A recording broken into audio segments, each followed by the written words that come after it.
They'll listen, they'll stand by your side, and they will fight for you to get the benefits that you deserve.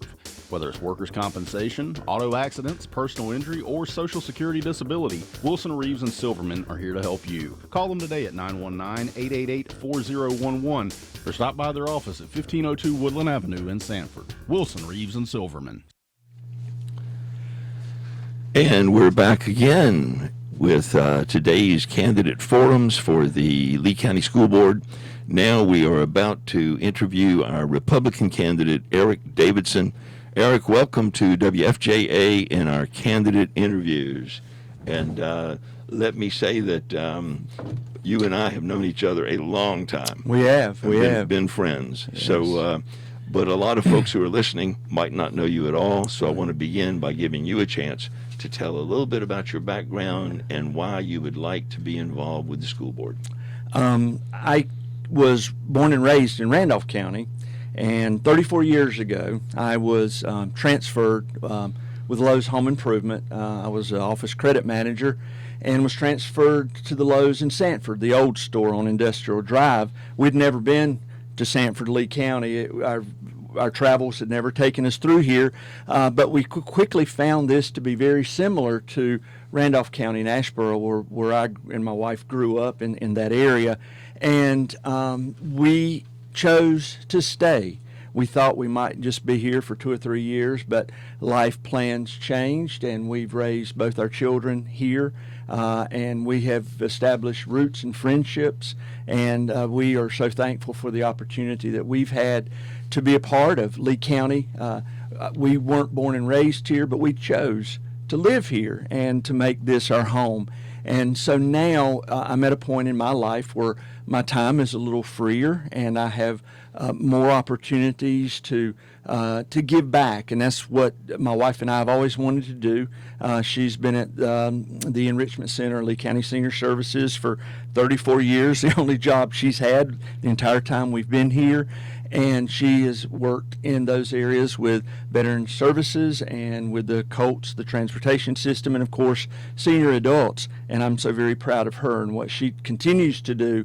And I'm a 2-time graduate of Campbell University. My children both graduated from there. My son lives in Rockville, Maryland, Lafayette Federal Credit Union, working with them. And my daughter graduated from Campbell, got her MBA, going out in the business world, but she came to me one day and said, I don't feel like I'm making a difference, and I've always thought about teaching. And so having made all that preparation, she's gone back and she's passed her coursework to be a licensed teacher, and I'm so proud of her. And I think part of seeing the things that she talked about, the struggles that she had, and just wanting to serve the citizens of Lee County, I really want to give back, and this is one way I think is very important. A lot of people talk about, politicians talk about schools and the importance of those, and the reality is the school board, the local school board, is the one that makes the major decisions involving the education of our children. And so I want to be a part of that. And I believe with my 15 years in a classroom as an athletic director, as a coach, and have filled water coolers and driven activity buses for thousands of miles, I have an insight into what it means to be a teacher and the hardships and the challenges that they have, especially now. And so I want to be an advocate for our students and for our teachers, and for this to be the best education system in North Carolina, where people want to come, they want their children to go to school here, that teachers want to come here and teach, that we have that type of culture throughout our school system. And so I'm just excited for the opportunity, and I'd love to serve and to be a member of the school board. Okay. You sound like me, that neither of us were born or reared here. Yeah. And so I like to tell folks, I wasn't born in Lee County, but I rushed right over here as soon as I heard about it. Yeah, that's right. Exactly. I like that. I'll have to remember that. Okay. You, of course, you already mentioned some your background, having worked in high school for a long time, that you would be bringing to the board. You know that parental involvement is one of the key predictors in a student's success. Absolutely. Can you think of any ways that the school board can help to encourage parents being involved in their children's education? I think, and I relate it like this. There are a lot of school teachers that don't know who is on the Board of Education. And I think that's a shame that teachers don't know who is making those decisions. And the reason I say that is because I think if our school board, and that's what I want to do, I want to be involved and I want to be available, and I want to I plan to show up at ball games and to support our students and our coaches. And as I believe that we should lead by example. It's already been mentioned. I heard one candidate talking about how this has increased parent involvement. I've talked about seeking student success. And I think it takes the three legs of a stool, that it takes certainly the students, it takes the schools, and it takes society, which includes parents, but not limited to parents, because we have so much wisdom and so much expertise in this area. And I believe that if we lead by example and encourage our parents, see us out there being involved, this has caused parents to be involved. And I know as a teacher, then I hear from teachers today that parents are not involved in their kids raising themselves. And I want to help every student to be successful, whether they're the most brilliant and going on to college, or they're very much hands-on and they're going to work in trade and in those areas, especially with all the industry that is coming to Lee County, that we are preparing our students.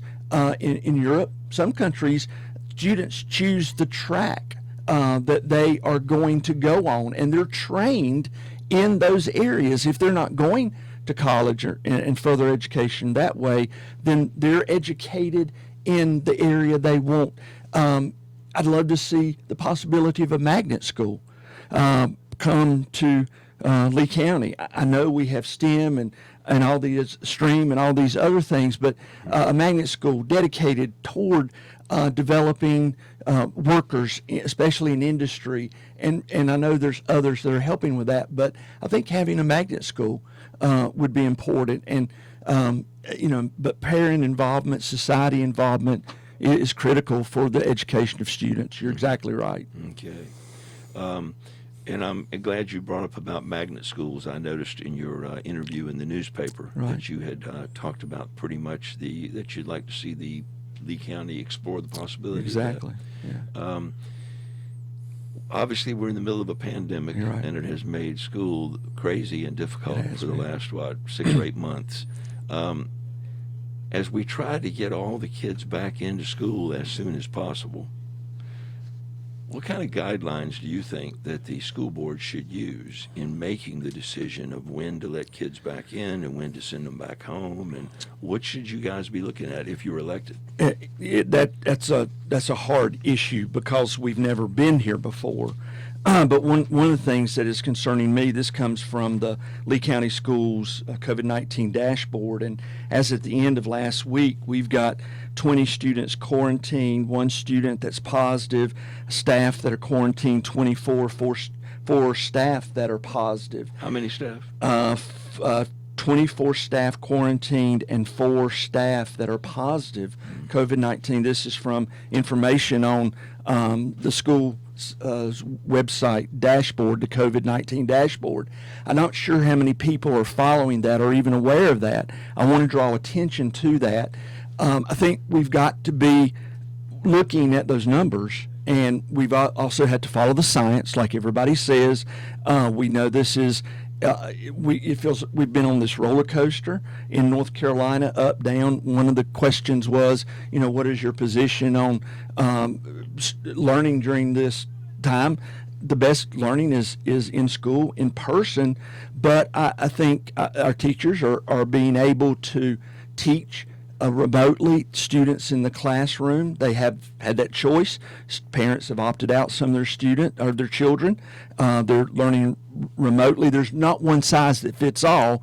That's the reality of it. But we've got to be on top of this and being aware of the safety and well-being of our students, not just academically, of course, but also physically, emotionally, and teachers that have children and they're trying to teach, and then they're looking for daycare. There's all these things that are going on. I don't want people to miss that it's hard on teachers as well, and they're making sacrifices, and there's no one size fits all, and it's something that's ongoing. And it's going to continue to evolve. We've got to stay ahead of it to the very best of our ability and do the best we can. And I think we can. I think going forward, I hope that we're better prepared than we were when this pandemic hit. Mm-hmm. How do you think that the school board can know what the concerns and the needs of teachers and teachers' aides and support staff, the people down there in the ranks? How can the school board know what's happening with them? You've got to be there. You've got to make yourself available. I want to go to every gathering of teachers that I can. I want to hear from them. I know there's a tension there, and the North Carolina School Board Association talks about it in the duties of a board, and there's that rub of being and making decisions at this level, but you've got to hear what is going on. You're exactly right. We need a school board that is listening and hearing and wants to help bring about things that are important to them, to help retain them. I think if we have a culture where teachers feel like they're supported, supplements are important, and we can do better, and we should probably do better, but it's not just about the money. That's great, but an environment, a culture that teachers want to be a part of it, and they want to teach and help. But it just goes back to, like so many things, building relationships. And this has really shown us that this whole thing is we have to build better relationships. I want a better relationship between the school board and the central office, that we're on the same page. We're working together. One of my goals is transparency and accountability at that level. We've got to have that, and we can do better, and we must do better for our students and for our teachers. But we've got to make ourselves available, build those relationships, and show them that we care, and we're concerned about them too. Because every decision I want to make on this board is filtered one of two ways. How does this decision, how does this help the students, or how does this help teachers help our students? And so those are going to be my filters. How is this advancing that? How is this going to promote student success? Okay.